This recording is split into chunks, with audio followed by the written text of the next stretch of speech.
The end of this session, which is one of many that are ongoing, we will be able to have some form of consensus and appreciate the information that we will have shared through this session. So without any further ado, the presiding officers in front of you need no introduction.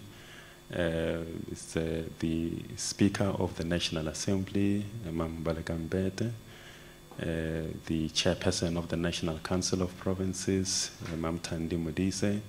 They are accompanied by what we call the Secretaries of the Houses of Parliament. These are gentlemen that you will normally see clad in black gowns, sitting just in front, at the bench in front of the presiding officers.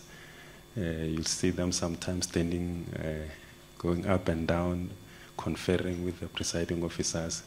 They are responsible, working under the leadership of the presiding officers for the procedures in the House. They are the custodian of procedure and the general management of the business of the House. So we have the House Secretary for the National Council of Provinces, Advocate Dibedi Pindela, and on the extreme far left is the House Secretary for the National Assembly, Mr. Masibulele Kaso. So they will be leading us in terms of the presentation of the joint rules of Parliament. And just quickly to say that the program is, if you can just note it, we will, after I have done these introductions, we will have the Speaker of the National Assembly just opening and greeting you. And thereafter, the two secretaries of Parliament, the Houses of Parliament, will come to make a presentation, a brief presentation on the joint rules of Parliament, and thereafter we'll have some enough time to discuss and engage one another on the rules, and then we'll close. So at this point, I'm going to call the Speaker of the National Assembly just to make a few remarks.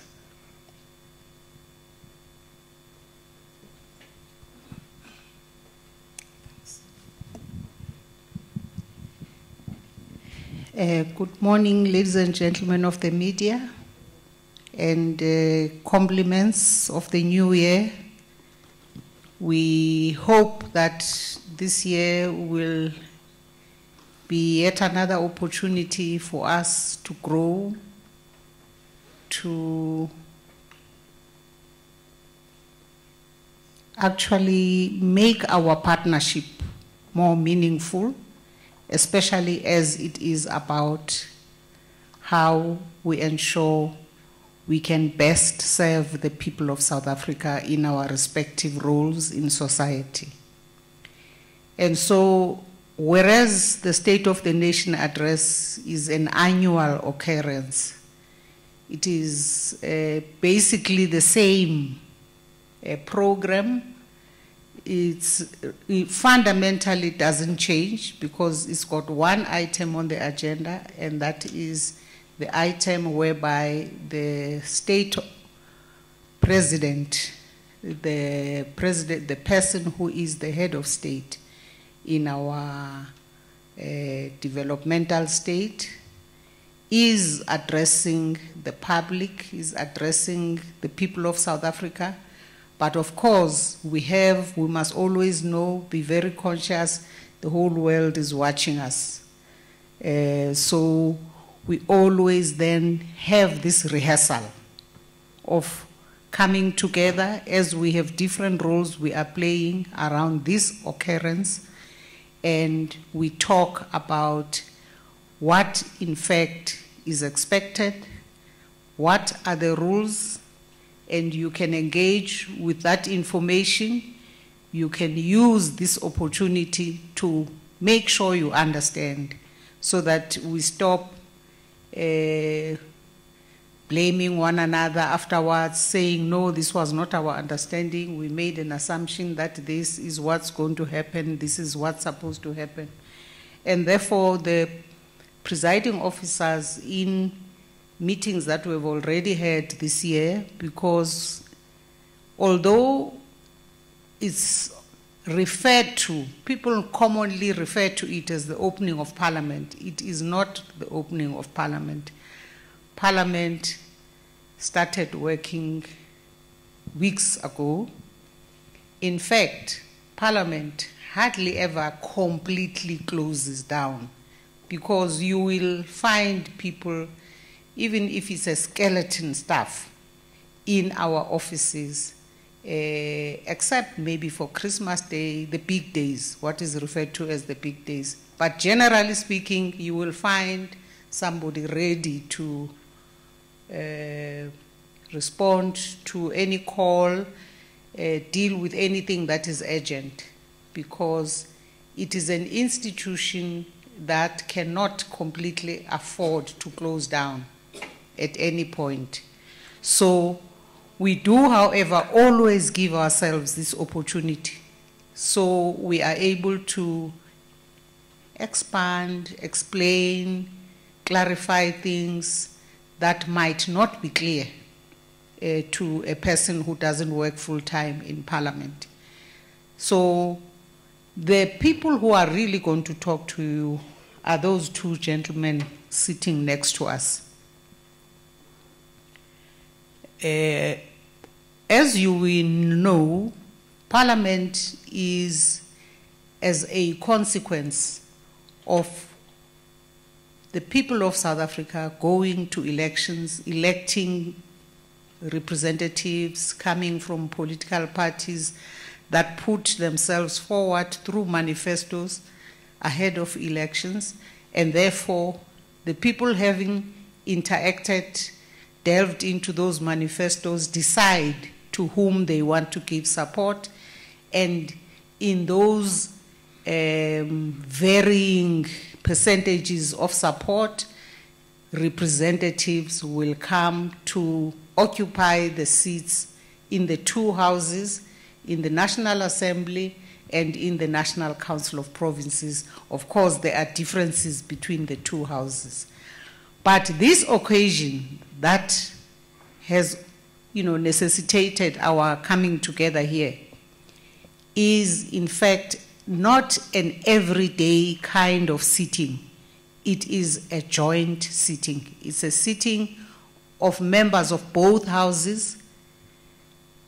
It is also an occasion when the three arms of the state are officially under the same roof, and all organs of state, as much as possible, are represented, are invited, and would be sitting in the gallery, because even though the gallery seats are very limited, but in fact the plenary hall downstairs is strictly for members of Parliament, elected members of Parliament.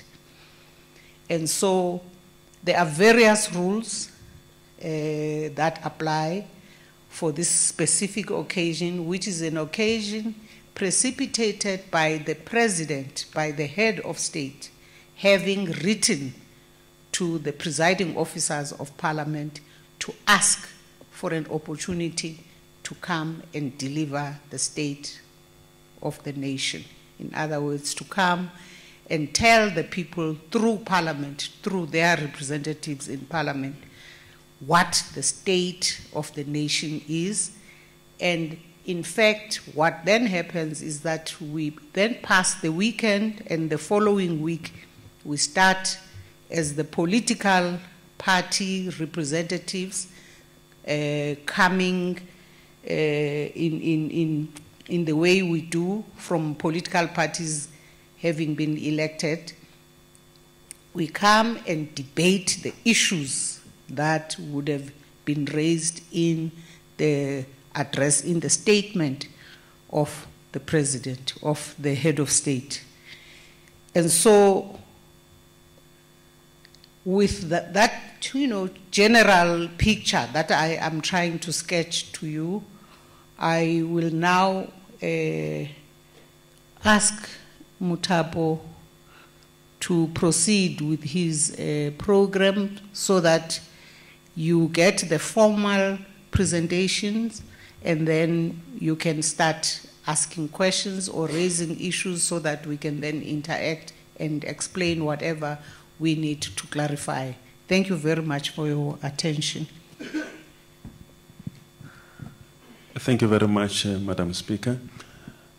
At this point, I'm going to call the House Secretary for the National Council of Provinces, Advocate Pindela, to come and make the first presentation.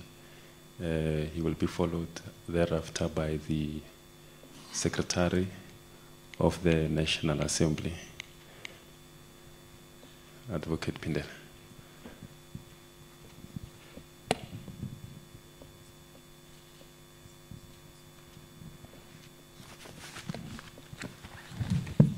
Thank you, Mr. Mloto and presiding officers, my colleague, Mr. Tlatso, and members of the media, as well as my colleagues from Parliament, and I see my colleague also from the Provincial Legislature of Gauteng.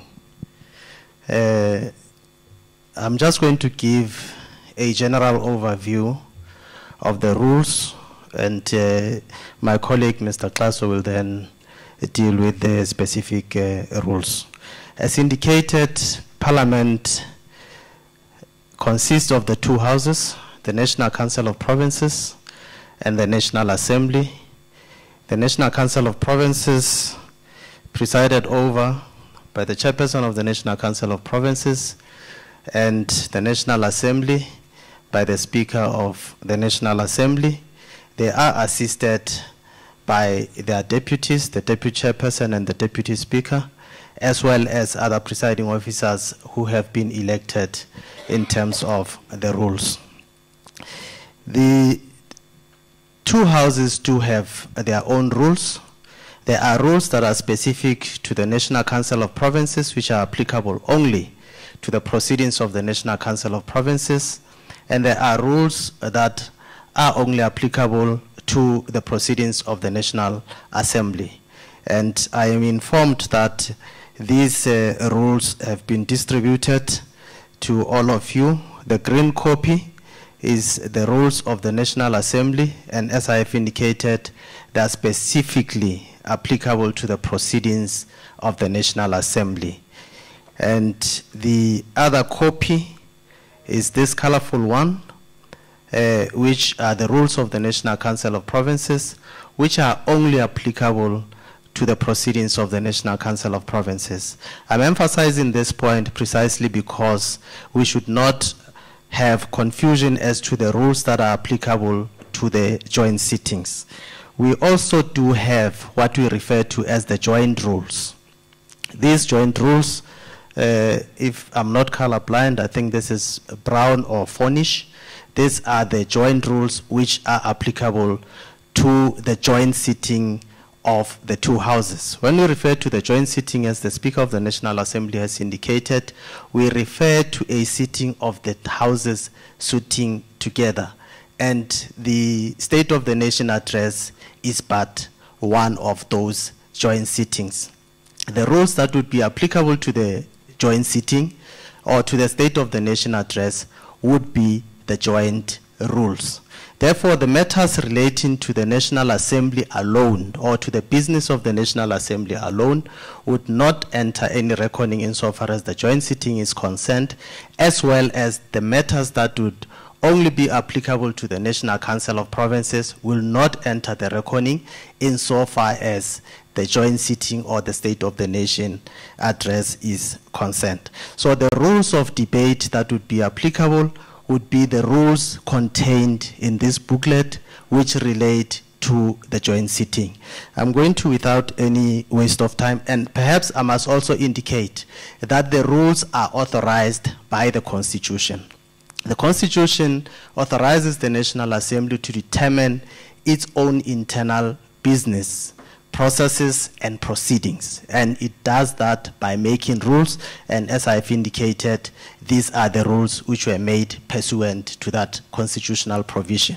The same applies to the National Council of Provinces. It is authorized to determine its own internal business, proceedings and processes, and it does that by adopting the rules, and as I've indicated, it has adopted the rules. The joint business of the two houses, because it's not only the joint sittings, there are also joint committees.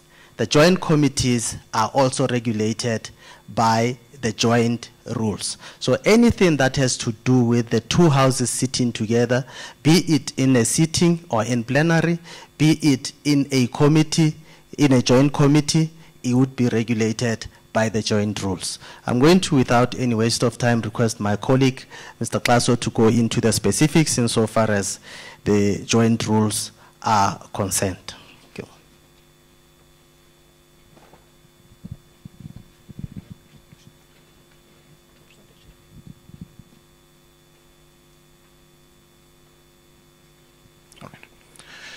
Thank you, Advocate Pindela. Good morning to honorable presiding officers, members of the media, members of civil society, and colleagues. I am going to be dealing with the joint rules specifically, and I will deal with SONA, but also generally the application of the joint rules.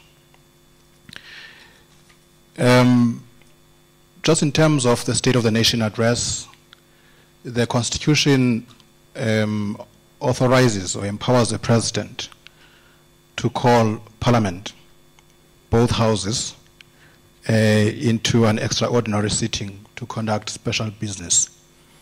And for the one of the 8th and any other State of the Nation address, that is the provision that has been invoked. And the joint rules of Parliament, Joint Rule 7, provides that, again, supports that provision for the President to be able to call Parliament into a sitting, and when he or she, President, does that, the presiding officers are then informed, and that notice is published in the parliamentary journals, which in this instance is called the announcement tablings and committee papers reports publication, ATC. And that announcement was done already in November last year. Both the Constitution and the rules guarantee certain privileges and immunities in the NA and in the NCOP, but also in a sitting of the two houses, both to members and also members of the executive are covered in terms of privileges and the Constitution by both the Constitution and the powers, privileges and immunities of Parliament and Provincial Legislatures Act of 2004. It guarantees these privileges and immunities to members. Now, in terms of privileges, especially the issue of, or the privilege of freedom of speech, generally parliamentary privileges may not be limited, except for this one of freedom of speech, which the Constitution says is subject only to the rules, may be limited only in terms of the rules and orders of the respective houses. So in the process of formulating the rules, there are rules that deal specifically with how this privilege of freedom of speech should be exercised. My colleague has already indicated that the Constitution empowers Parliament to do these rules, and indeed these rules have been done. Now, the rules around order in sittings and rules of debate, they deal with a range of issues. They deal with the conduct of members during joint sittings, rules of debate, and how matters of discipline ought to be dealt with by presiding officers in the maintenance of order and decorum in sittings of the House. It is therefore the duty in terms of the rules of the presiding officers to maintain order, to ensure the decorum during sittings of the House, and also to implement the rules in the spirit of the Constitution. In undertaking this task, important task, the presiding officers always rely on the cooperation of the members of the House or houses. And of course, we know that in terms of the parliamentary system, you have whips and chief whips. So your chief whips will be the ones that play a preeminent role in terms of just leading their members in ensuring that they cooperate with the directives of the presiding officers as empowered by the rules, and also parliamentary conventions and practices. And I think this point is important to make. There are issues that are provided for specifically in the rules, but as we would appreciate, the rules cannot provide for every eventuality. And therefore, there are also practices and conventions that have developed over a period of time. And these are not just applicable to our parliament, but internationally, some of these practices and conventions are observed. And therefore, it is within the authority of the presiding officers to ask and expect of members to observe these practices and conventions that have been adopted, endorsed, and accepted by Parliament. I may have mentioned already that it is required of every member to respect and abide by the rules and to cooperate with the presiding officers. And another point which is important to make is that the rulings of presiding officers, and this is, again, in terms of parliamentary practice, and in other rules it has been specified, the rules of presiding officers are binding and final. There is a procedure for a member to raise a concern with a ruling, and that procedure dictates that a member would approach the Rules Committee, and if it's a matter that concerns a specific house, it will be a Rules Committee of that house. But if it is a matter that relates to a joint sitting, it will be the joint rules of Parliament. And that route has been utilized by members, certainly in the fifth Parliament, and also previously, where members have raised and brought specific issues to the Rules Committee for clarification. But what you bring before the Rules Committee would be the principle of a ruling. For instance, if I may give one example, there was an issue about court judgments, whether members can quote court judgments and not be held to be unparliamentary in their conduct. And the Rules Committee grappled with that issue and reached a particular position that says it should be within members to quote those things, but they must do it accurately.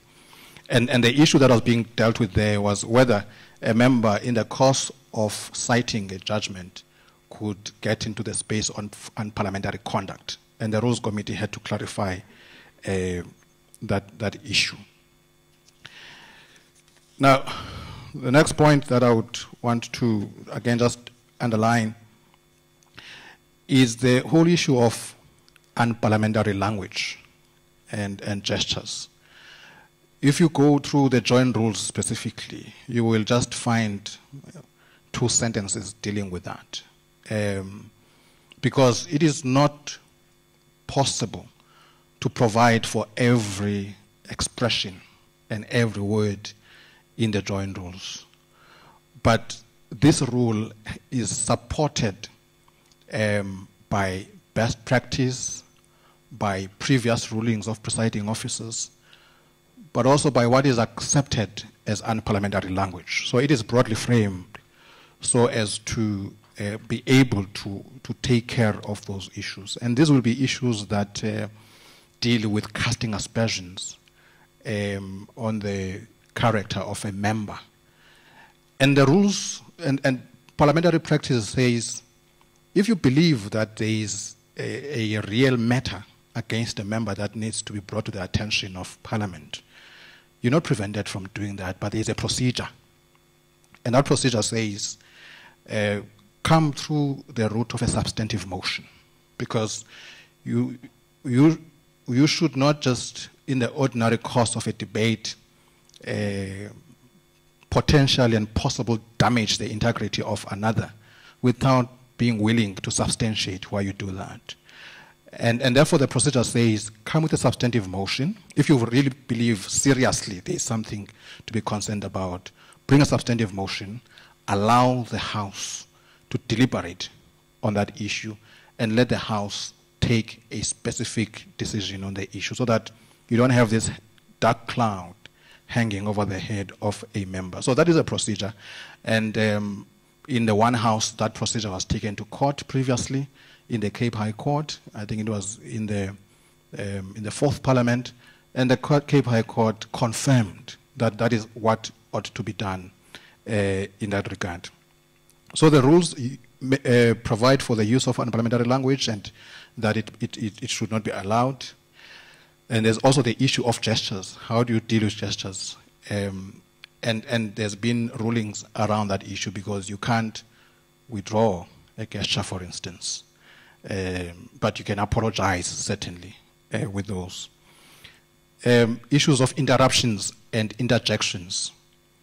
Reasonable interjections are allowed in terms of parliamentary practices, and even in the rules that members would obviously interject, but it must be up to a certain point and not to the extent of disrupting the House or making it impossible for another member.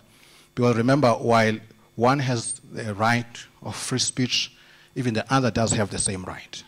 So I must not use my right of free speech to prevent another member from expressing themselves. And the rules are meant to create these balances so that everyone is able to carry out their functions within the parameters of the rules. Where there are excesses, where there's a sense that another member is beginning to interfere with the privileges of another member, then the presiding officer, as the referee, would come in there and order the member or direct the member in terms of what ought to be done, or another member would raise a point of order for the presiding officer to deal with that. Again, then this takes me to the issue of points of order. You would have heard about points of order and questions of privilege. Now, points of order are meant to deal with, we know, in the ordinary course of running meetings, points of order have to do with procedure. So points of order are meant to deal with parliamentary procedures, whether a rule has been transgressed, a member has said something unparliamentary about another member, or anything, but that must relate to a matter of procedure. And again, it is accepted parliamentary practice and way of doing things that you don't raise a point of order on top of another point of order before the initial point of order has been ruled upon. So the procedure is that you raise a point of order, the presiding officer rules on the point of order. Now, the presiding officer can do two ways with a point of order. Presiding officer can rule forthwith, in other words, immediately, as a point of order is raised. But you would also have witnessed instances where presiding officer would say, I will look at the handset and come back with a considered ruling. The idea there is to enable the presiding officer to look at the record, because sometimes what is being challenged is not clear. Maybe it was not possible to hear clearly what was being said, or even the very statement which is being challenged, it's not a clear-cut case of a statement being unparliamentary or otherwise. So it's a matter that needs to be considered. You also look at the context of the debate, but also at the context of the speech that was made.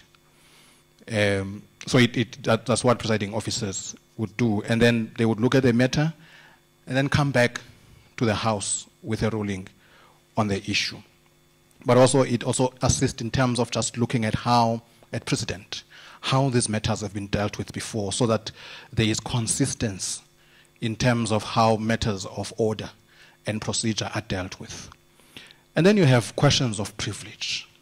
Now, questions of privilege or issues of privilege are provided for in the Powers and Privileges Act. I think the main section there I think is Section 7. My colleague can assist me later. Section 7, that deals with issues that would be considered as breach of privilege.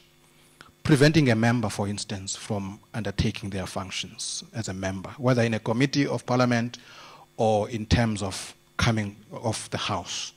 Threatening another member, that's a question of privilege. Creating a situation that prevents Parliament from conducting its business, that's a breach of privilege. I'm just giving a few examples. So those would be questions of privilege. So questions of privilege are not found in the ordinary course of events. They are usually exceptional, and they ought to be. So when you look at these questions of privilege, that is what would inform one, or even the issue of freedom of speech, where a member feels that they are being prevented. And again, as I indicated, that would have to be tested against the rules and what the member has said. So there's a difference between points of order and questions of privilege. And I think I've attempted to draw the distinction between the two. And always, in fact, what is always helpful so that even the presiding officers are able to deal with these issues is when a member is able to cite this procedure that they say has been interfered with or breached, and hence they are raising a point of order, either a rule or the principle that they are raising on. And of course, ideally, you should not have spurious points of order, so that the House is able to conduct its business. But I will not dwell much on that.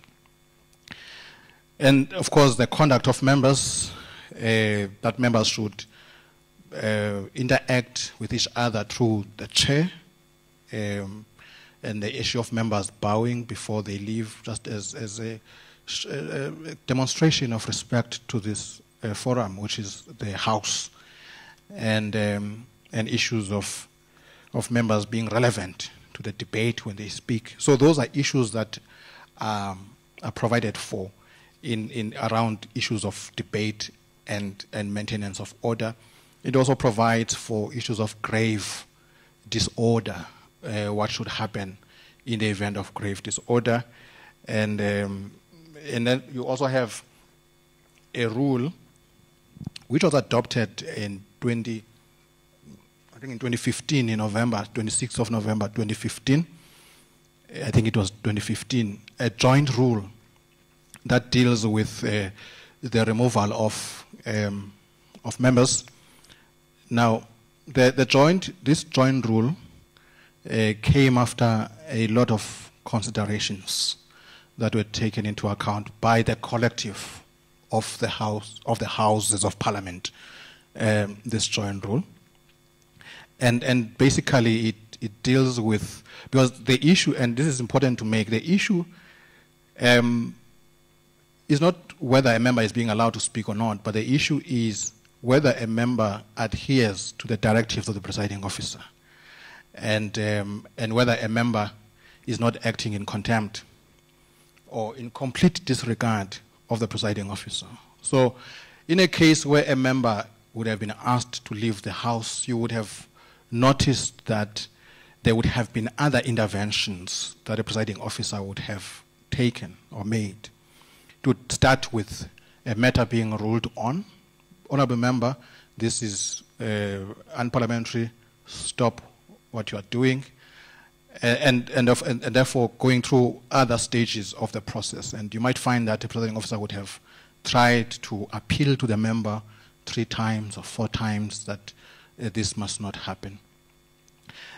As the last resort, when it is not proving possible to enable the House to continue with business, then a presiding officer would implement the rule, because I think it's important to indicate that it's a rule adopted by the Houses, would then implement the rule. And even that rule creates an incremental approach to the issue, where the rule says you first ask a member to leave, and then if the member refuses, the presiding officer then asks the sergeant-at-arms and the usher of the black rod to assist the member to leave. And in the majority of cases, you would have seen that issues are concluded at that point, where the usher or the sergeant-at-arms is asked to appeal to the member, and the usher goes to the member, and the members leave the house. Or a member says, okay, no, I withdraw the issue. And business continues. But then if the usher or the sergeant-at-arms do not succeed in convincing the member to leave, then the rules say the presiding officer may call upon the Parliamentary Protection Services to assist in the removal of a member. I'm trying to highlight that there are steps that are followed, and those have always been followed with the removal of members. And when that removal has happened, the rules say this was what members agreed on, then that is reported to the Joint Rules Committee, the circumstances that led to the removal of members. And the Joint Rules Committee is a multi-party body. So what would go before the Joint Rules Committee would be the ruling of the presiding officer and whatever else would have obtained in the course of the removal of a member, so that the committee would then look at whether the procedure was adhered to in the course of the removal of the member. So you could, in a sense, say that's a checks and balance approach that is taken, so that to ensure that this rule is implemented as intended. I've spoken about the usher of the black rod and that, and then the rule goes on to say that in the event of that there is violence or there's a reasonable prospect of violence occurring in the house, and when things get out of hand, and we always believe that they ought not to, if they were to get out of hand in the house and there's violence, and this is what the Act says, there is threat to life and damage to property in the chamber, then the rule says the presiding officer may call upon the police, because internal staff may not be able to contain that and all of that. And of course, since these rules were in place, that has never occurred. And we indeed hope it never does, because Parliament is a forum for debate, public consideration of issues.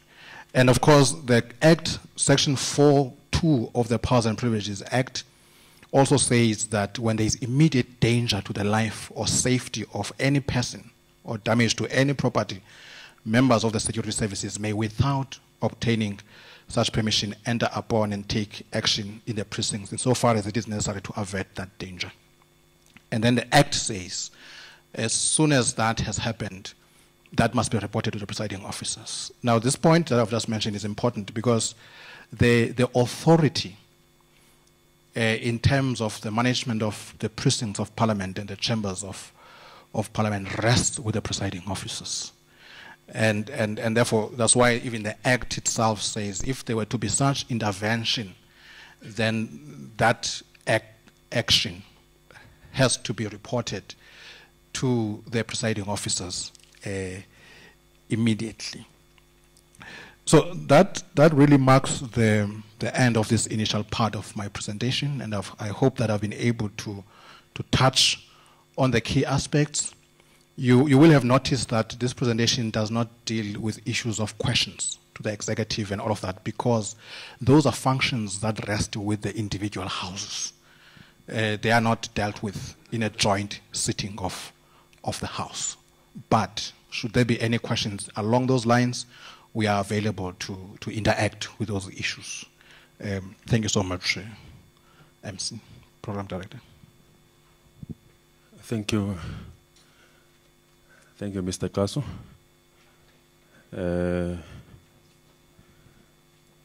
Thank you also to Advocate Pindela. Now the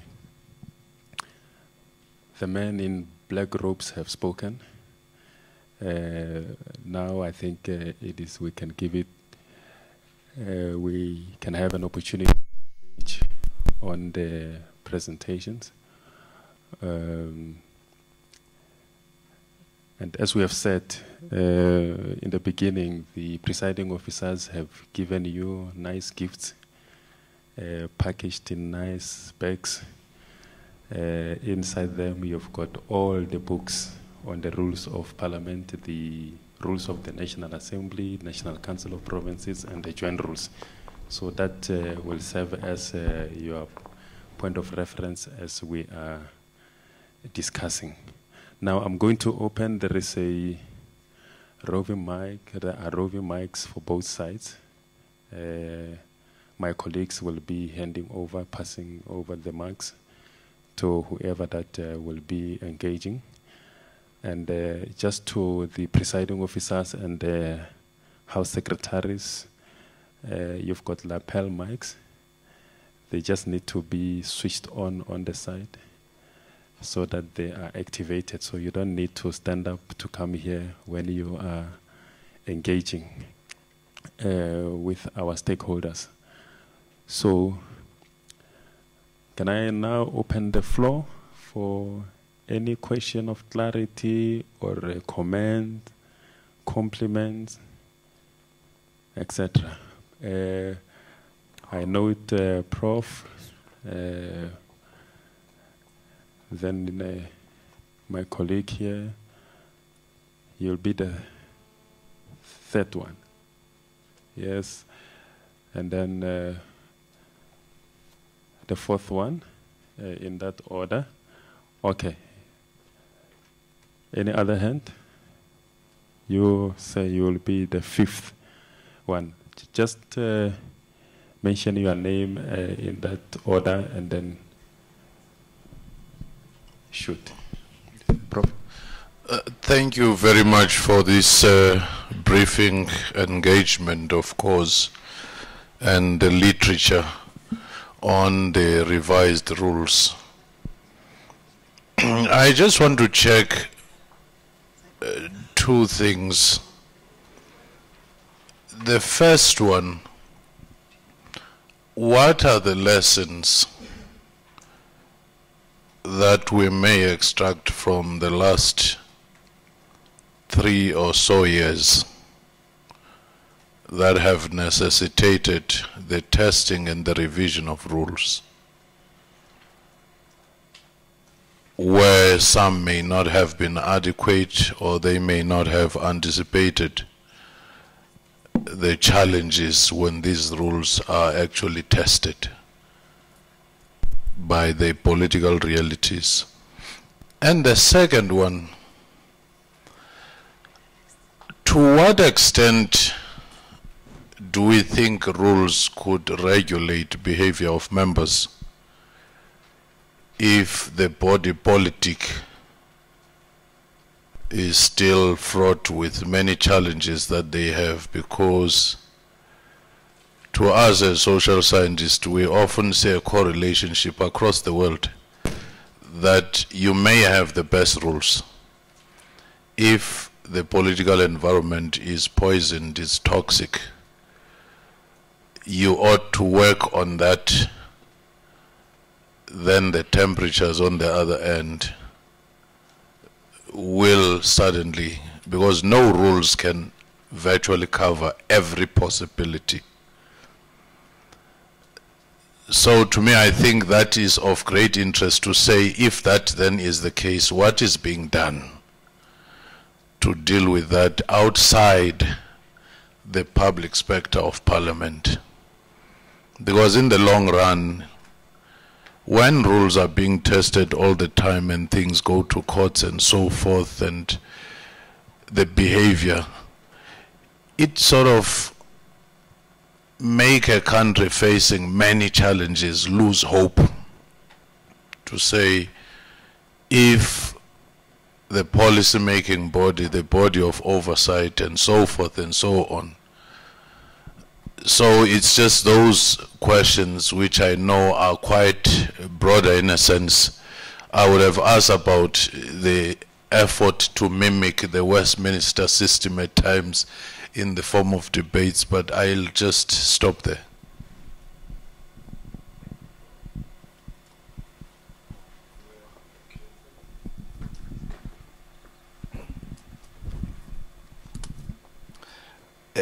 Good morning, my name is Zama. I'm part of the Presidential Youth Working Committee. My question is similar to Prof. One's. We have noticed in South Africa that Parliament has legislative power, Court has got judicial power, and Cabinet has got executive power. But you might find most of the time these powers, they tend to be challenged if maybe something is done in Parliament and some of the members of Parliament are not happy with that, they tend to use the judiciary. And you find that now it limits the power of the Parliament. What are you going to do differently this year to make sure that the legislative power of Parliament is respected in this country? Thank you very much.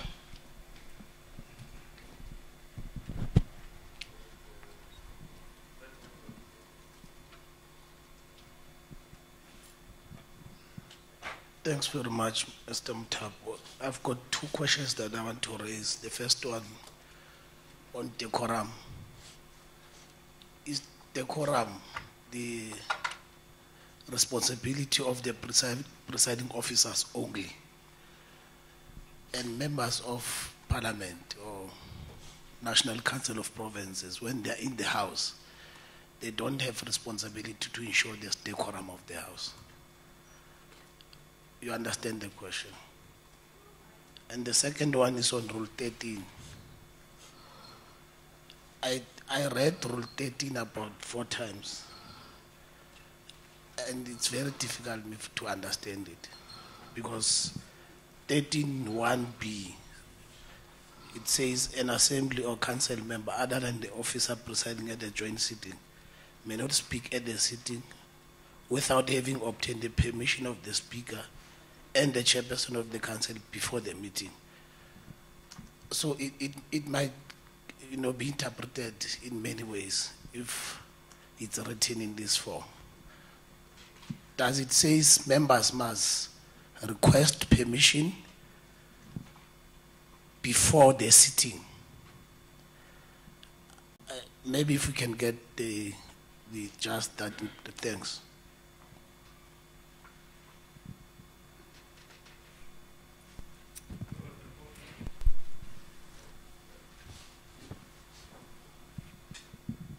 Hi, it's Janet Hurd representing SANIF. There's just a couple of things. One thing is a technical issue. Can you just clarify what is different from last year's SONA in terms of the rules? Because I know that the rules are currently still, especially the joint rules, are currently also they're continuing to change them. There've been a couple of meetings about that. So if you can just clarify what is different to last year, also bearing in mind there've been a number of court challenges to some of the rules. And second, if you look at the books we have, the joint rules are dated 6th edition, June 2011, and the National Assembly joint rules, the rules of the National Assembly are 2016. So I'm just trying to get a clarity about where we see these rules. I think it's the Powers and Privileges Act, but if you could just spell that out and what is different. Then, besides the technical issue, we've heard reports already of stepped-up state security agency action in Parliament. In the build-up to SONA, it's become a regular thing every year. What came out of previous SONAs was that, is the Speaker actually in charge? Is it her house during SONA because of previous incidents? And there is still concern that there's stepped-up security for this year's SONA. And also if you could just clarify on the cameras that are being set up in Parliament, which were reported on yesterday in the media. And then I have one more question. Just regarding decorum, it can be very subjective. I know that everyone tries to keep their cool, but what role does the Speaker think emotions can play in making these decisions of ordering the removal of a member? Thanks.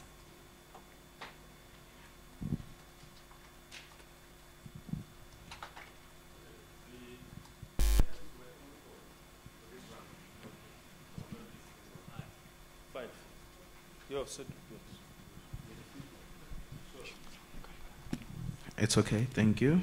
Cedric Mboisa from South African Sugar Association. In relation to the new rules of Parliament, I would like to establish one thing. I understand that from time to time they will be updated, and then the committee responsible for that is multi-party. But I would like to establish, do the secretaries think that they will all pass the constitutional test if they were to be subjected to that in terms of freedom of expression, you know, the issue of privilege within the House, both houses, NCOP and the NA. And the second question would be directed to the Speaker of National Assembly, Umamumbete, and then the Chair of the NCOP, Umamumotise. So far, since you took over, do you think you've applied the rules fairly and impartially? Have you been able to maintain order in the House? Thank you.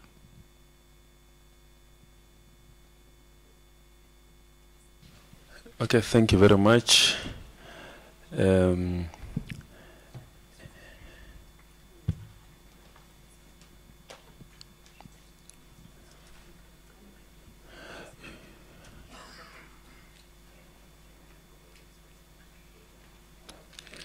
Should we start with the House Secretaries to deal with more technical aspects of the rules?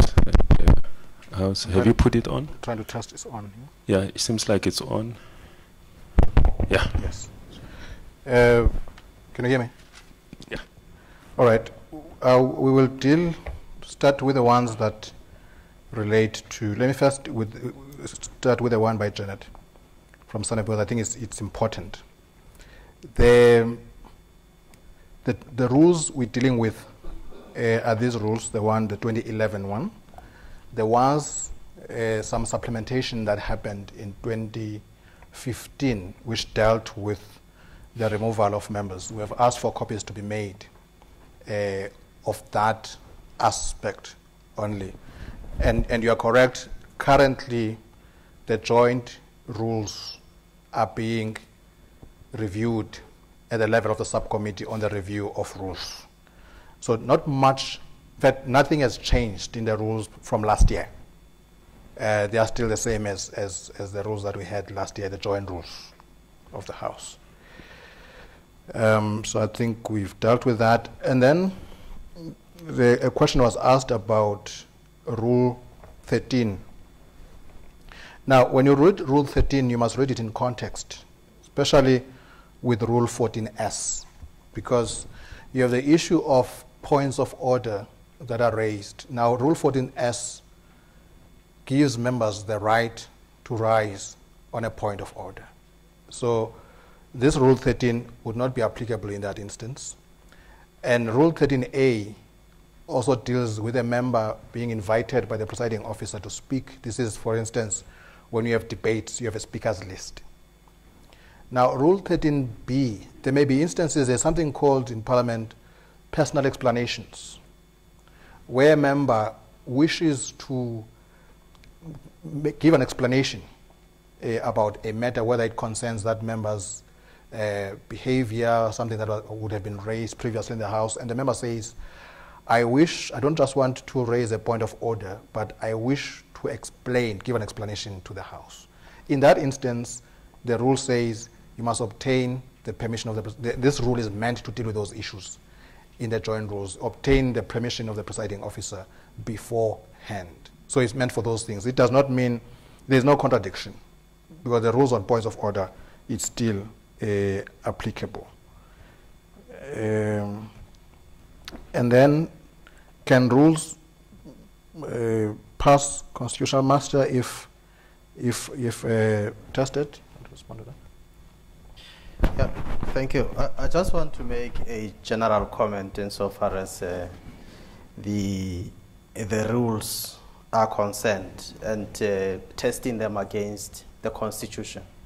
Of course, when Parliament drafts its own rules, or if one of the houses drafts its own rules, we do that with the view that the rules must be consistent with the Constitution.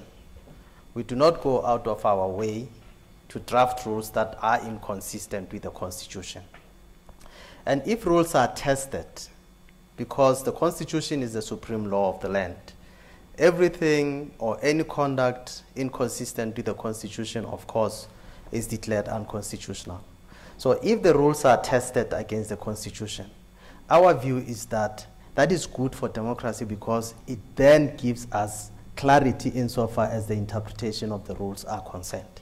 But our view is that the rules, when they are drafted with the view that they are consistent with the Constitution. And Parliament cannot go out of its own way to draft the rules that are inconsistent with the Constitution. And any conduct that Parliament engages on, of course, must be consistent with the Constitution, and that is what Parliament endeavors to do at all times. I am also taking that in line with the respect for the legislative authority of Parliament.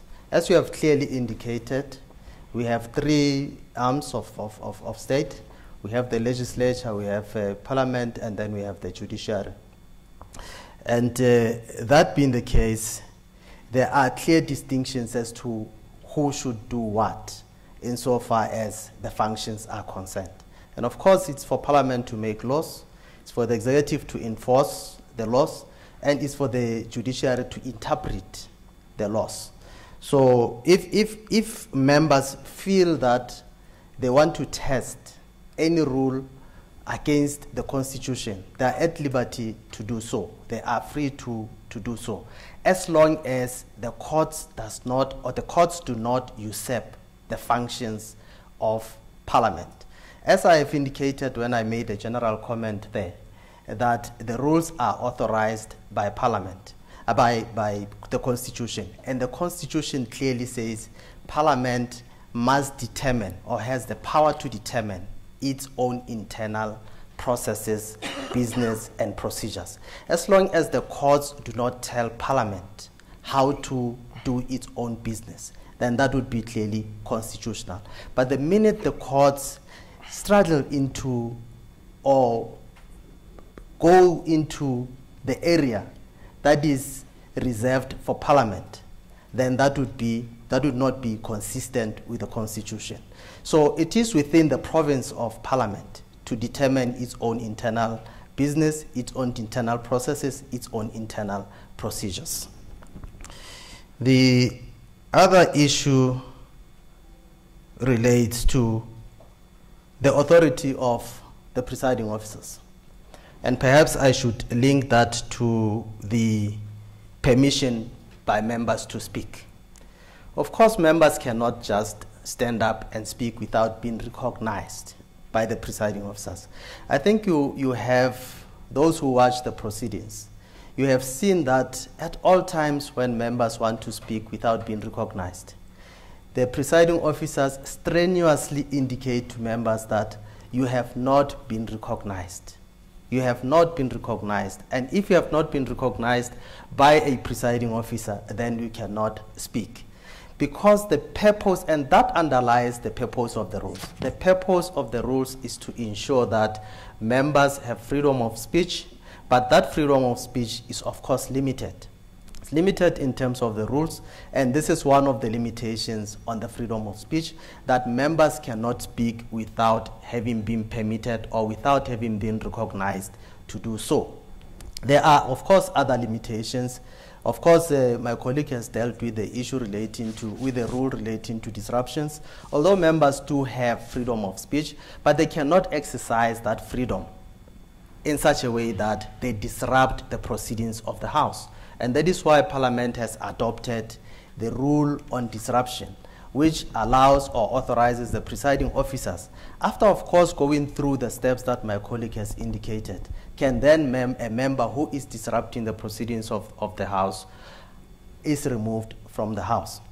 The other issue is that it is absolutely the exclusive jurisdiction of the presiding officers to ensure that there's order in the House, and that is reserved for the presiding officers.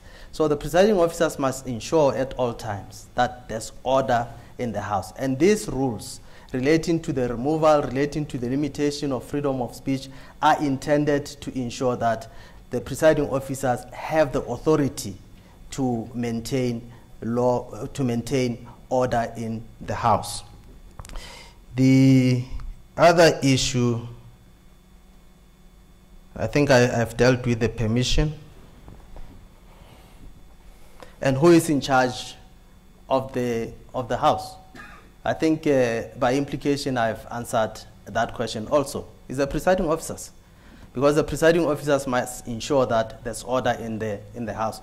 That is why, and the courts have also confirmed that. In many cases that came before the Constitutional Court, that came before the High Court of the Western Cape, the courts have confirmed that if a member disregards the authority of a presiding officer, then the presiding officer is at liberty to request that member to leave the House.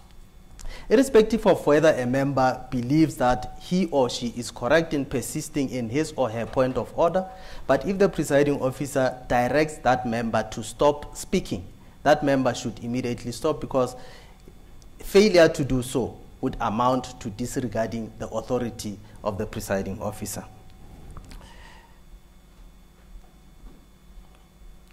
Yeah, I think I have dealt with the issues that you have raised, and thank you, Mr. Mloto. Oh, okay. Okay. I will leave the first part of the professor's questions to the speaker. Your second part says, can we mimic the Westminster system? I think our dilemma really is that we inherited a Westminster system. We did not give Parliament enough teeth to fully execute the Westminster system, because I want to make two examples. One, the Speaker of the House of Commons can and does stop a minister and say, I do not think that the question you are giving is really to the point. The Speaker of the House of Commons did not go through the rigors that we are going through as Parliament when the need arose to enhance the security of the chamber of the House of Commons. Both houses in London have up-to-date security measures. Let's say about 18 months ago, I was a visitor. I needed to go and use the loo. I was practically escorted to the loo and was quite pleasantly surprised that the gentleman was waiting for me in the passage outside the loo to take me to exactly where I am. Now, if we did that in South Africa, you would kill us with your stories. Because you see, to come back now to the question which Mr. Zama put, is he says that your own MPs are taking you to court about your own processes. It is true. But who are the members of Parliament who are taking us to court? It is members of the opposition trying to do what Mr. Pindela has said, sometimes testing the validity and the constitutional test of the rules that we have agreed to. And it is within their rights, because South Africa is a democracy still transiting to somewhere. We don't know what we will end up with. But secondly, we have had members of the executive who have actually said, I will not do what you say I must do. I would rather take this question to court. Now, members of the executive are also, no, don't do that because I know what I'm speaking about. I can quote 2 instances of members of the executive saying exactly what I'm saying. These members are members of the National Assembly, which means they are bound by the same rules. They should know the same rules that they say, I want to take them on question. So the same privilege that you would accord to the members of the opposition, you would allow with your members of the executive, except that you would take a little bit more of an offense on the members of the executive if they want to take you on askance to the court because a committee or a member of parliament is asking for them to account. Now, for me, that then becomes a real dilemma of the Westminster system. So, can we cure it? We think in the long term we'll be able to cure it. If you begin to go back to saying our constitution recognized 3 arms of state, it did not define how they are structured. It is assumed that the 3 arms of state are balancing, which means there is a level of none, and especially the parliament being the weaker one. And it is up to the weaker one to begin to assert themselves. And we do know that the independence of the judiciary would not have come through had the judiciary actually not taken it up and said, we are now going to battle for our independence, and this is the way we are. So since last year, we have been, as the presiding officers, together with the speakers in the provinces, been looking at this issue of the establishment and the strengthening of the legislative sector of South Africa. So that matter we are hoping those who will take over from us will be able to run with and be able to ensure that Parliament actually gets the respect it needs. That starts with determining how Parliament is resourced, how it gets its budget, because it has everything to do with the ability of Parliament to be independent in its pronouncement and in its actions. For as long as Parliament is dependent on somebody determining how much it gets, your MPs are going to want to get into cabinet rather than be backbenchers. Now, there is an interesting example. When you talk to our colleagues in Zambia, they say, we're not too willing to get into the cabinet because we are better respected and paid as backbenchers. So we rather like keeping order within our country as the real representatives of the people. So we're looking at these different things, and perhaps, as I say, we will get to where we need to get.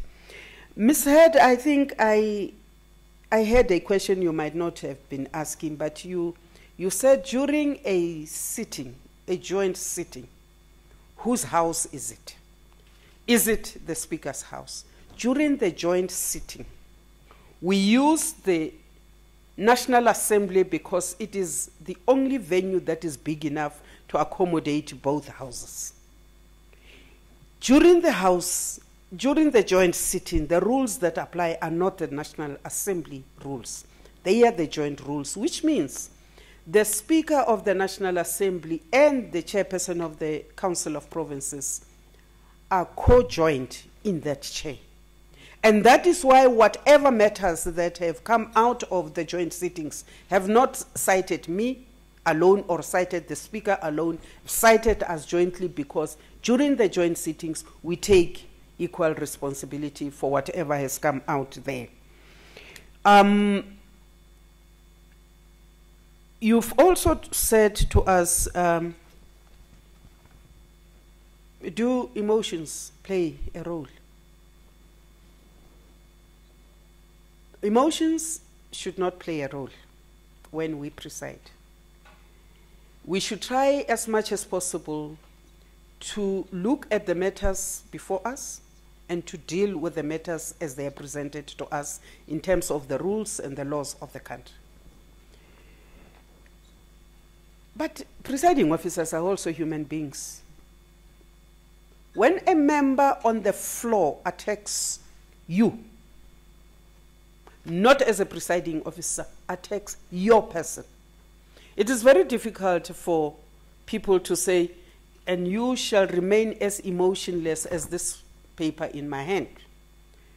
So I want to say, yes, we must be as impartial as possible. We must not allow politics to play the person.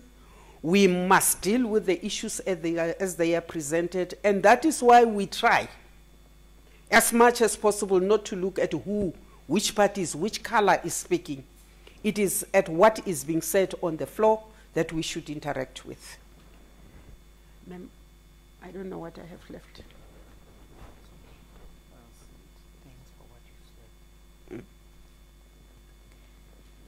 Thank you very much to my colleagues for having tackled the number of questions they've already dealt, which I think is actually most of them.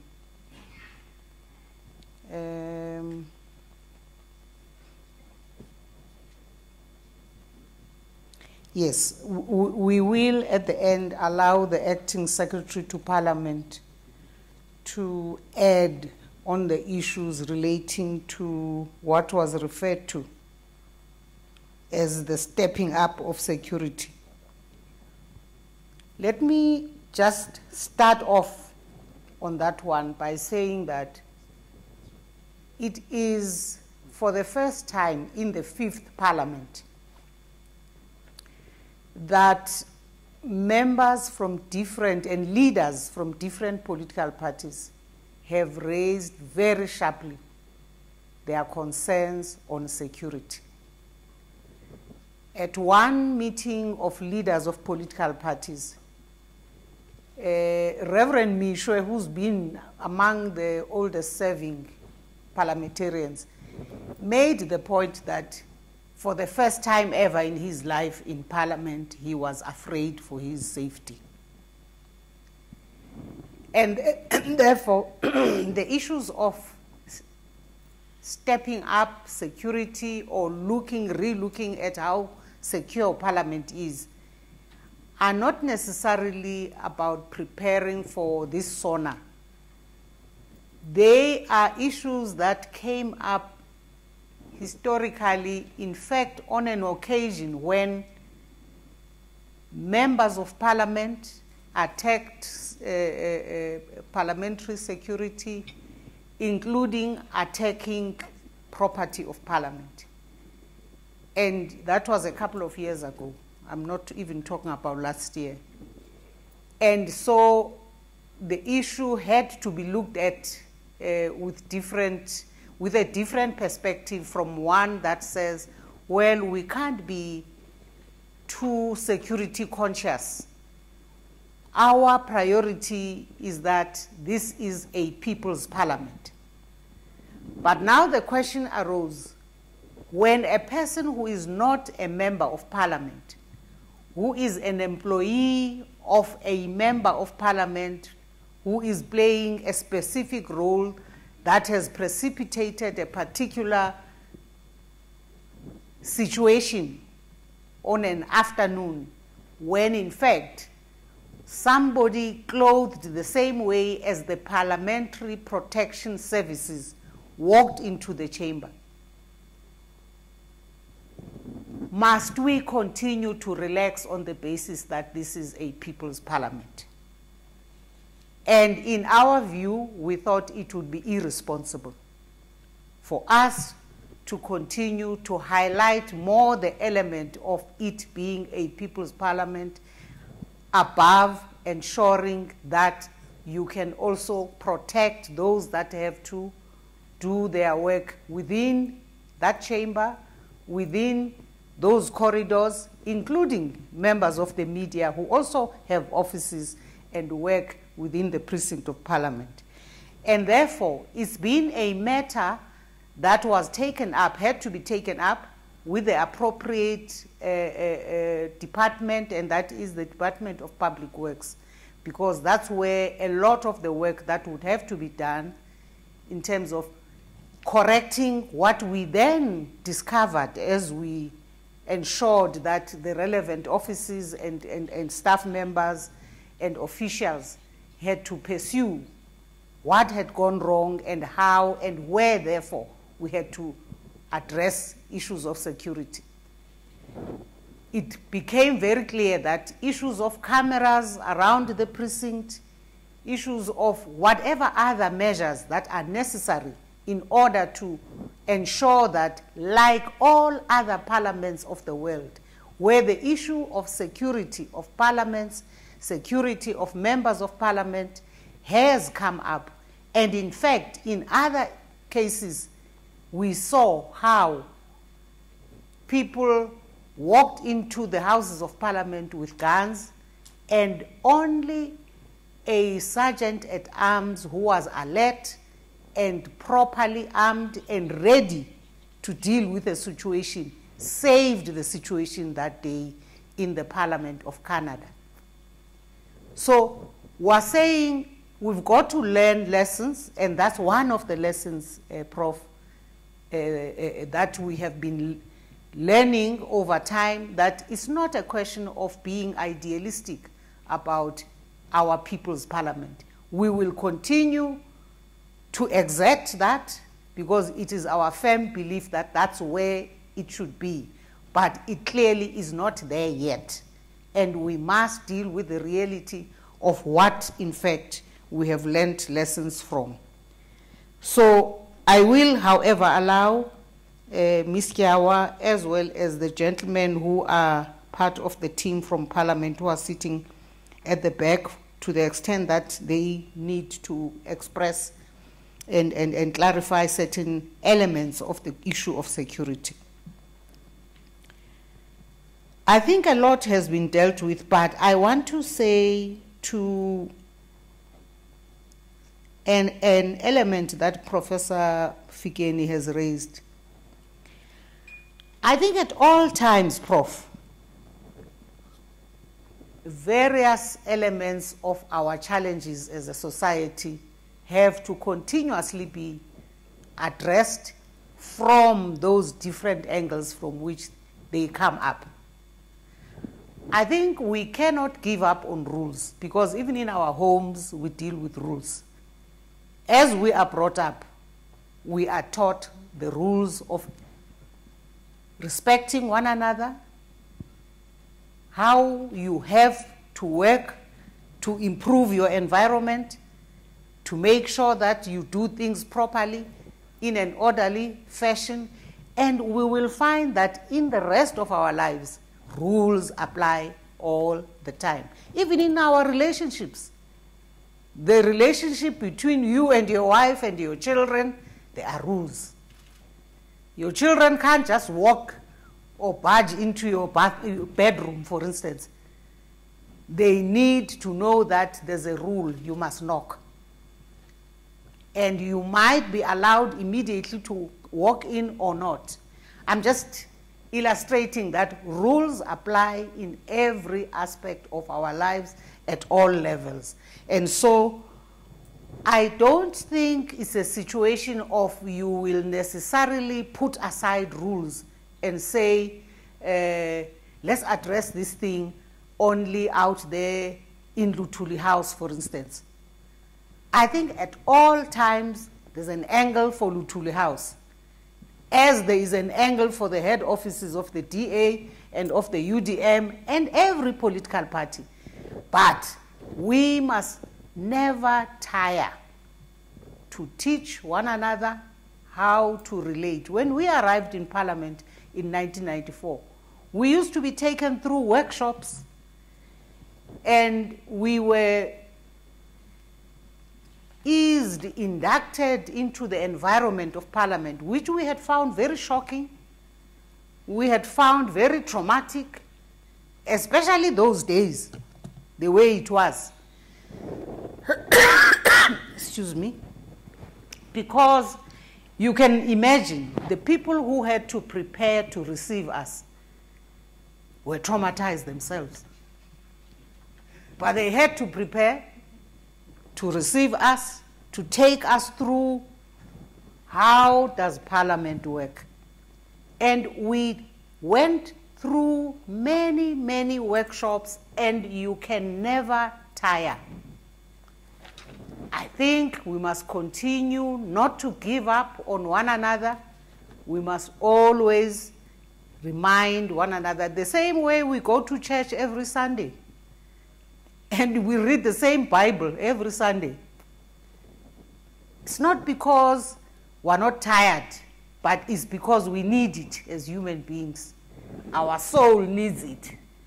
And we therefore do it, and that's why we are not tiring on emphasizing the rules. In fact, we're going to convene a meeting before the end of the week of all political parties. So again, as colleagues, collectively, we will together go through the issues and say, colleagues, let's remind ourselves what went wrong in the past, and then go through the issues and see whether they are, as Reverend Mishwe had done before, to say, I've never been afraid in Parliament.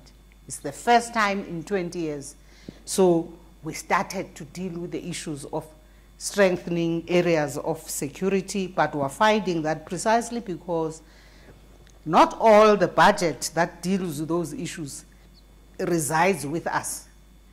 A lot of the budget that has to do some of those things resides with the Department of Public Works, a matter on which we hope, if not within this 5th term, at least in the 6th term, we will succeed as Parliament, even when we are not there, to relocate that budget so that it is located such that it's easily accessible for many issues that need to be addressed, which are actually under Parliament.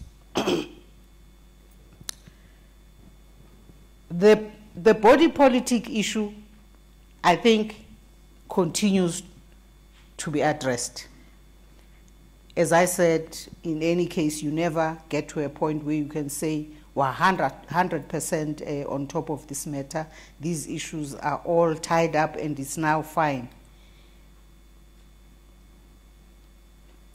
I think really it will just be emphasizing issues that have already been raised. I think I've just added on an area that had not been fully responded to. Thank you. Thank you very much, Speaker, Madam Chair, and House Secretaries. Now, just before I give to the Secretary to Parliament, because this is engagement and we are educating one another so that you don't confuse her role because of the title, similarity in title with the other House Secretaries. They've got a different, distinct role that I've already explained. She is the acting Secretary to Parliament, so her role is different. It's not a House Secretary, it's a Secretary of Parliament. So it's more like a Chief Executive Officer of the institution. So I'm going to hand over to her to deal with the issue of alleged securitization of Parliament. Thanks, Lord. Thanks, Speaker, and good morning to colleagues. I think Speaker has actually covered quite a lot, but two things I just want to flag, Janet. One of the things that emerged is damage to property. Currently, of all the incidents that happened in the past 3.5 years, we've not been able to hold people responsible, primarily because we never had footage. In incidents, for instance, where there's damage to property, windows are broken, artwork that we've ordered around the passages is damaged and smashed, we've not been able to attribute that to anybody and had no evidence thereof, primarily because of the type of cameras that were old.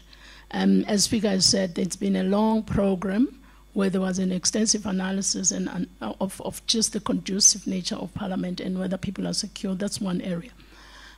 Of those 15 cases, SAPS cannot do anything because there's no footage. So what does this mean?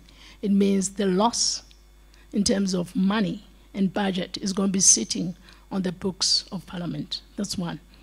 The second thing is some of the journalists, I'm sure Janet, will realize that we used to serve you snacks on plates. Now we're giving you paper plates. The reason we're giving you paper plates and plastic forks, it's because we've lost cutlery and crockery. And all of that amount is going to be sitting in the books of Parliament. It's impacting on our AG assessment, so our asset register is being impacted directly. And it's precisely because we can monitor the movement of material on the precinct, equally affected. We don't have a system of knowing who brings in what. Do they leave with the laptops and printers of Parliament? So it's a whole process and the program that we put in place to at least secure that space and make sure that that institution runs professionally like any other institution. We have cameras that move in and out, and we've got no monitoring thereof. The SABC reported a breaking into their rooms. Offices, we had no evidence. The NCOP offices were broken into, laptops, desktops stolen, we have no evidence. So it's a whole process. It's not at all specific to a particular event. It's finally what I want to add. A lot of staff with committees going on until after midnight feel completely unsafe when they have to walk to their parking areas. So we need to be very conscious of ensuring that we create a conducive environment for everybody to work, yourselves included, myself, and members of Parliament, and everybody who comes to those committees, and that's the public. And this is a long-term project. Our cameras were old, they were analog. We're now converting them to digital. Like Speaker says, the budget stays with Public Works, and we're definitely wanting to have a maintenance budget in our baseline, and we hope that will be soon. Will be the case soon. Thanks. Thank you very much, Acting Secretary to Parliament. I have a feeling that these questions, they have been responded to very comprehensively, and you might find that even the next question that you had has already been dealt with. But if there is, if I can just check if there is any other question that really is pending and you feel that we would have done injustice to you, if we did not deal with it, I can open for the second and the last round. Because there is a meeting that is scheduled between the presiding officers and the esteemed leadership of the South African National Editors Forum. That very, very important leadership in the country that we don't want to keep waiting. So otherwise there will be beaming headlines tomorrow. Parliament keeps honorable leaders of SANEF waiting. So is there any other question that we can deal with? But if there is none, I don't see any other question. There was Cedric Mboisa who is complaining that he wrote me a love letter here saying that there is one question that he feels was not answered. He says the question on, have presiding officers applied the rules fairly and impartially?